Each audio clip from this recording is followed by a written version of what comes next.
मेरा नाम श्री भगवान अग्रवाल है और मैं यहीं न्यू आदर्श नगर में 5 नंबर मकान है मेरा।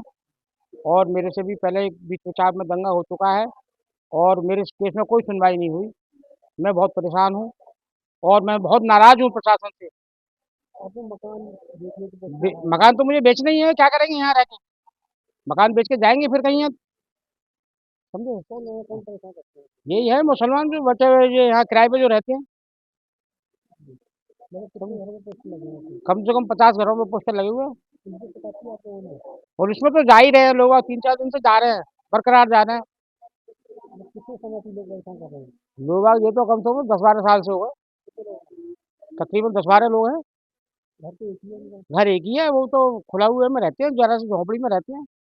मकान मालिक खुद परेशान है उनसे।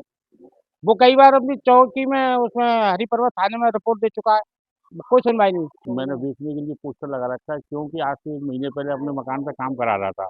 इसने फावड़े से मेरे भाई के ऊपर हमला किया और वो तो बच गया बाल बाल, नहीं तो उस दिन मर्डर ही हो जाता। तो आप लोग क्या चाहते हो? चाहते तो ये है कि या ये निकले या हम निकल जाए। पुलिस शिकायत की? पुलिस से शिकायत तो रोज हो रही है, डेली। प्रशासन नहीं सुनता है, अल्पसंख्यकों की सुन जाए क्योंकि वोट की राजनीति है, बस। मुझे सूचना मिली सुबह कि भगवान नगर के करीब 50 घरों में पोस्टर लगा दिए गए हैं कि हमें अपना मकान बेचना है। मुझे बड़ा ही एक चिंता का विषय महसूस हुआ। मैं तुरंत भागता हुआ आया। मैंने क्षेत्र के लोगों से पूछा, भाई क्या विषय है? बोला, भाई हम रोज पिटते हैं, रोज मारते हैं। ये चार लोग रहते हैं एक मकान के अंदर, जो दबंगई करते हैं, महिलाओं से बदतमीजी करते हैं, छेड़खानी करते हैं, लूटपाट करते हैं। और हम प्रशासन के पास जाते हैं, प्रशासन हमारा किसी प्रकार का कोई सहयोग नहीं करता। हम अब मुख्यमंत्री योगी जी से अनुरोध करते हैं, निवेदन करते हैं कि हमारी सुनवाई करें। या तो हम मकान बेच के जाएं, या इनसे ये मकान किराए पे जो लोग रह रहे हैं इनसे खाली कराया जाए। ये विशेष समुदाय के लोग हैं जो अल्पसंख्यक अपने आप को कहते हैं, जो शांति प्रिय लोग हैं। ये अपने आप को जो शांति प्रिय लोग कहते हैं, जो इनको कांग्रेस वाले और सपा वाले शांति प्रिय लोग कहते हैं, ये वो लोग हैं जो यहाँ हिंदुओं को जीना दुश्वार कर रखा है। इनके घर में लूटपाट करते हैं, मारपीट करते हैं, इनके घरों में ईट पत्थर की पिटाई करते हैं। तो पोस्टर लगाना हमारी बहुत बड़ी मजबूरी हो गई थी यहाँ पर, क्योंकि रोज रोज की प्रताड़ना झेलते झेलते इंसान थक जाता है। यहाँ 10, 11, 25, 30 साल तो मेरी शादी को हो गए और 15, 20 साल से तो उन्होंने वो उपद्रव मचा रखा है कि बस इनसे बोलना भी मतलब खतरे की घंटी है। ये तुम्हें ईंट मार रहे हैं तो ईंट खा लो इनकी, लेकिन इनसे ये मत कहो कि भाई तू ईंट क्यों मार रहा है हमको। अगर इनसे ये हमारी गाड़ी हमारे दरवाजे पे आके रुकी है तो ये हमसे कहेंगे गाड़ी हटाओ यहाँ से, नहीं हटाओगे। हर बार पुलिस आती है, पकड़ के ले जाती है, 4 दिन बाद छोड़ देती है। फिर वो आ जाते हैं हमारे लिए शेर बन के। किराए पे रहते हैं कि कब्जा करके रहते हैं, वो अंदर जो रहते हैं वो कहते हैं ये हमारा मकान है, ये कब्जा करके बैठे हैं, ये खाली ही नहीं करते हैं।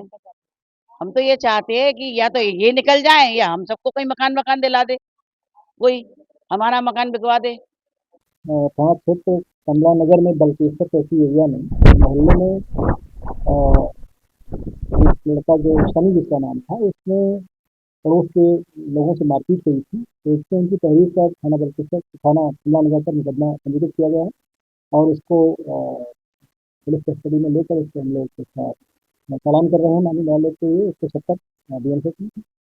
इसमें प्रकरण की जब जांच की गई मौके पर तो ये पाया गया कि एक सितारा बेगम विधवा है, विडो है, जिनका वो मकान है और उसमें उनकी ननद का लड़का, ननद का बेटा जो शहजाद है, शहजाद और उसके बच्चे, उसका परिवार वहाँ रहता है। तो सितारा बेगम चाहती हैं कि उनका मकान शहजाद और उनके बच्चों से खाली कराया जाए, मतलब खाली कराना चाहती हैं। तो आज दोनों पक्षों को बैठाकर इसमें समझौता कराया जा रहा है और शहजाद ने कहा है कि अब वो यहाँ नहीं रहेगा, मकान में अपने परिवार से कहीं और चला जाएगा।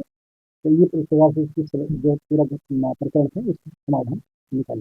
तो वो सारे लोग, सबसे वार्ता की गई है, सब उसके लड़के शहजाद के जो बेटे हैं वो दुष्ट रूप के हैं और लोगों से गाली गलौज अनावश्यक करते रहते हैं। तो इसलिए उनका जिनका मकान मालिकिन जो है वो भी परेशान है और मोहल्ले के लोग भी उनसे परेशान हैं।